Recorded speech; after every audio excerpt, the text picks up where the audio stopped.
Melihat, mendengar, dan merekam semua kisah yang ada di dalam memori. Ini ceritaku menjadi seorang jurnalis. Profesi yang erat dengan kritik tajam dalam sebuah proses kehidupan.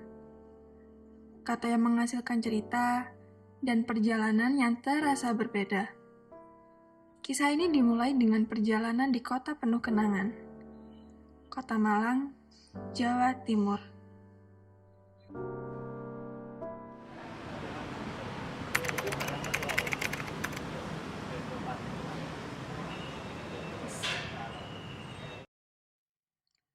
Tepat di pertengahan bulan Juli, hari di mana akhirnya aku dapat menginjakan kaki kembali di kota Malang ini.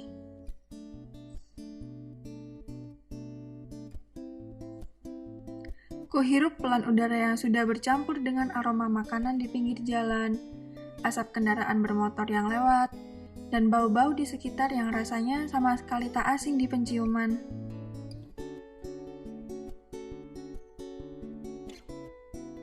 Lelah akibat perjalanan yang jauh, rasanya hilang seketika.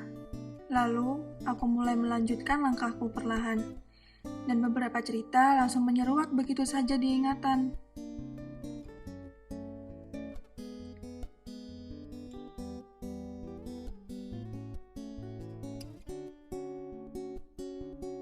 Satu dua manusia mulai jatuh pada nikmatnya perjalanan, sibuk seakan-akan memiliki arah dan tujuan. Aku pun berani berkata bahwa Malang tidak kalah menarik dengan istimewanya Jogja, sejuknya Bandung, dan indahnya budaya Pulau Dewata.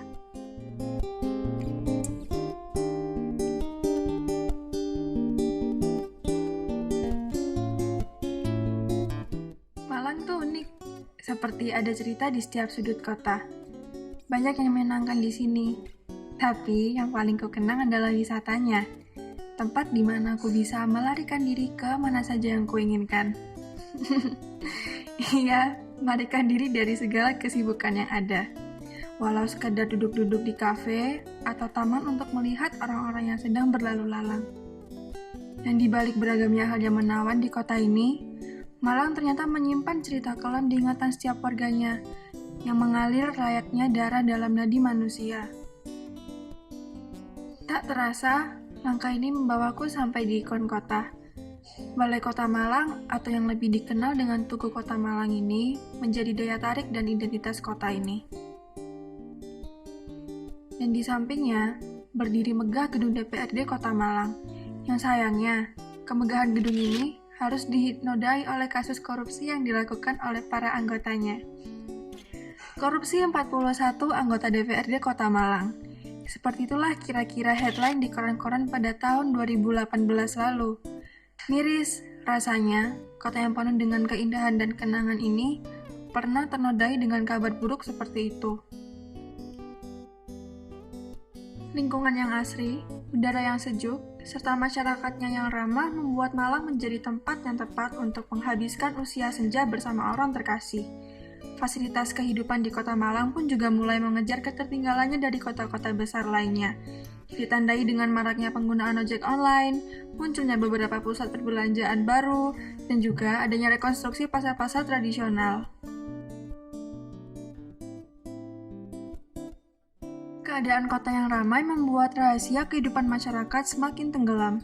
Hanya segelintir orang yang berani bersuara dalam berita. Bagi mereka, kehidupan yang sedang dihadapi sekarang adalah utama.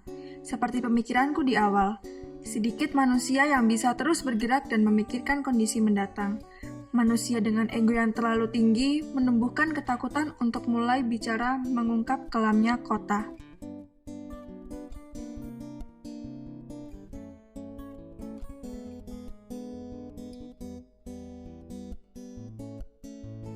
Panas dengan semilir angin bersamaan mengiringi perjalananku. Tatanan daerah tua yang terkesan megah seakan menunjukkan kesenjangan sosial di kota ini.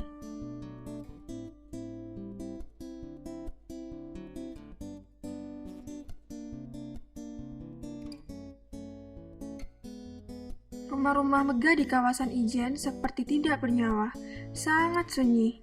Tempat tinggal para petinggi negara dari berbagai sektor, seperti industri atau bahkan politik. Kawasan Jalan Ijen dibangun oleh seorang arsitek asal Belanda, Herman Thomas Karsten, sekitar tahun 1935.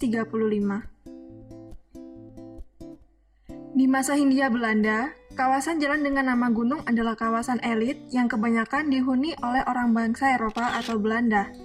Kawasan yang sedang aku lalui ini seakan terikat dengan sejarah pilu di masa penjajahan dahulu.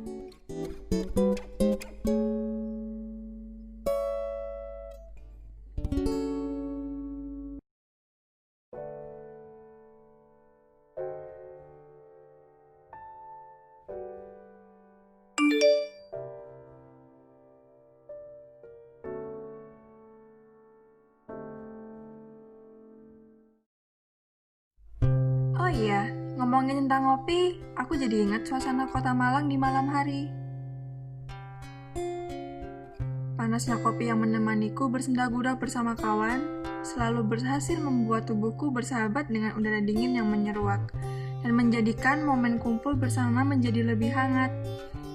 Bahkan, kota Malang sampai mendapat julukan sebagai kota 1001 kafe, karena banyaknya kedai kopi yang menjamur di berbagai sudut kota yang terletak di Jawa Timur itu.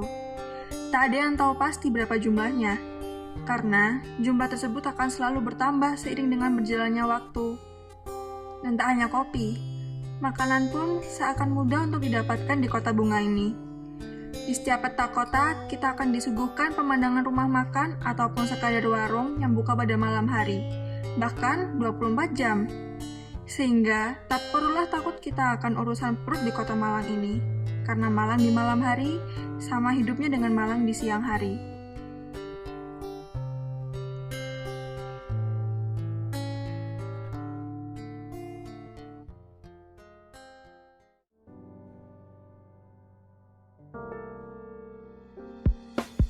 Itu adalah sepotong kisah dari perjalananku, menjadi bagian dari media sekelompok pemuda yang menginginkan kebebasan bersuara dengan tajam.